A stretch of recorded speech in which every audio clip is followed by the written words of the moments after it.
What is that like going up against people that, that you looked up to from a basketball perspective, and now they're your peers, you're playing against them. Is there a mental aspect of that that can cause you to lose focus when you're in big matchups like that?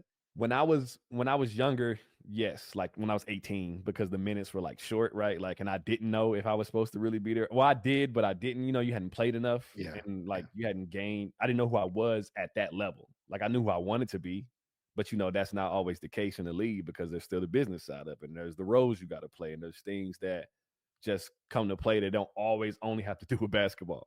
Another conversation. But once I became a contributor, rotation player, and all these things, then it became like the most exciting part, right? It just mentally it locked me in more because now I get to get what I always wanted since I was a kid, which is to find out who I was. Was like I wanted to play against the best players in the world because I wanted to be one of the best players in the world. So I wanted to know that. I wanted to know who they were too. I wanted to know who Kobe was for real and what that felt like, right? I wanted to know who T Mac was for real and all the other guys around the league. And I think like here's a story, right? Lakers, when I'm in Utah, we play I don't remember, it's a regular season game, but we had those games are big at that time because we were a really good team and we were winning our conference during that time, right? And Yeah. Lakers are obviously the Lakers at that time.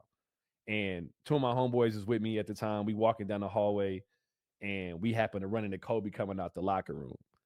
And I'm a few steps ahead of them, and they kind of drop back because they see me and Kobe like coming to meet in the path, and he like kind of like bumps into me. He's like, "Hey, I forgot you like that step back going right." That's like he's like, "That's good shit, right?" And like he dapped me up, and then he go out the hall because I used to have good games against him. I had a really good night that night, and he goes out the hallway, and we turn around. Well, I turn around to my partners, and they like, "What just happened? Like, what is that?" Right? Like, and we were like little kids, like back at home because one of my homies I knew since second grade that was with me. So it was like being back in East Dallas, like saying Kobe name, shooting fadeaways, and then like having that moment was another one of those things. Just like, bro, Was we that really, a you made it moment for yeah, yourself? but it's just like, no, we really here, like right now.